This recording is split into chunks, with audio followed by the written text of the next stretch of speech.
जय जगन्नाथ। रज पर्व आसिले पोड़ पिठार कथा निश्चय मन पड़े। तो आज मु आपण मानक सह आम घरर पारंपरिक रज स्पेशल पोड़ पिठा रेसिपी शेयर करी। प्रथमे आपण 6-7 घंटा चाउल को भिजाई रखिए।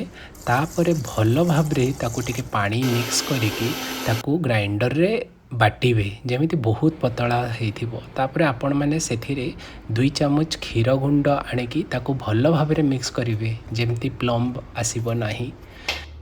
नड़िया को भांगी आपण मैंने अधा पार्टा को खुआ करंतु माने बहुत पतला आकार। तापर अधा छोट खंडरे काटंतु जेमती वीडियो रे देखा जाउची से भलिया। तापर आपण माने अदा को छेचिबे, बहुत प्लेन करिवेनी, टिके दर छेचा भलिया करिवे।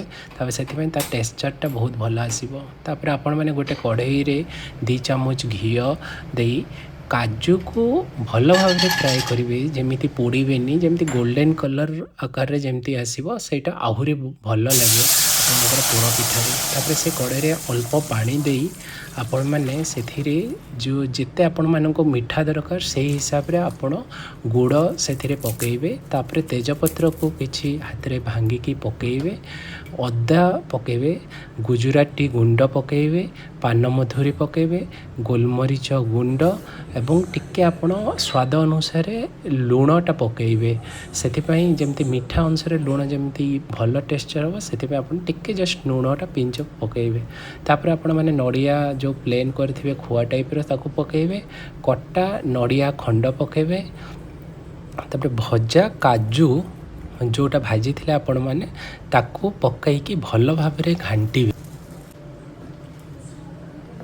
तापर आपण तार ढांकणी देला परे से गैसटा जमी बाहर को न जीव से हिसाब रे आपण रखिकी तापर से जो बैटर प्रस्तुत होता ताकू धीरे धीरे पकेबे। धीरे धीरे पकेला बेले भी आपण देखिए जमीती से बैटरटा लागबनी तल को आउ यह धीरे धीरे गाढ़ा होगा लगे। जितेबले भल भाव रे गाढ़ा हो सेतेबले आपण टिके घी 2 चामच पकेकी तापर आहुतरे आपण ताकू टिके गाढ़ा करेंगे। आपण ये वीडियो रे जमीती देखि पारुथिबे कंसिस्टेंसी से जो बैटर से हिसाब रे आपण करबा को ट्राए करिवे। गोटे कढ़ई रे घी लगेगी कदली पत्र बिछेबे। कदली पत्र कहीं आम बिछेबा ना से जो बैटर थी कढ़ई भितर लगबनी बहुत जल्दी, कहीं आम यहाँ धीमा आंचरे घंटे 20 मिनिट पर्यंत पोड़बू।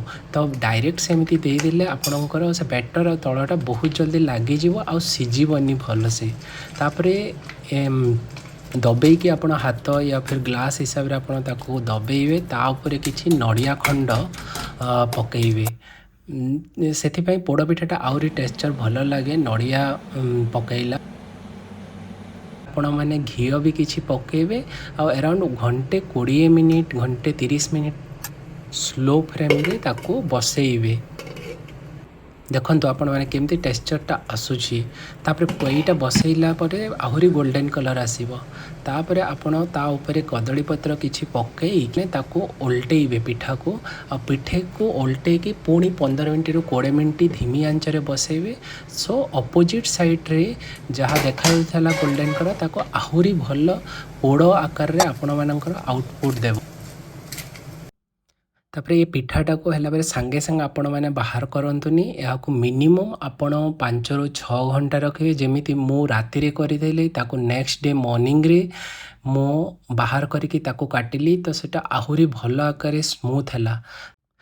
देखो केते भल आकार आपणकर सीझी पोड़ी ऊपर पट तल लेयर भी भल गोल्डन आकार रही।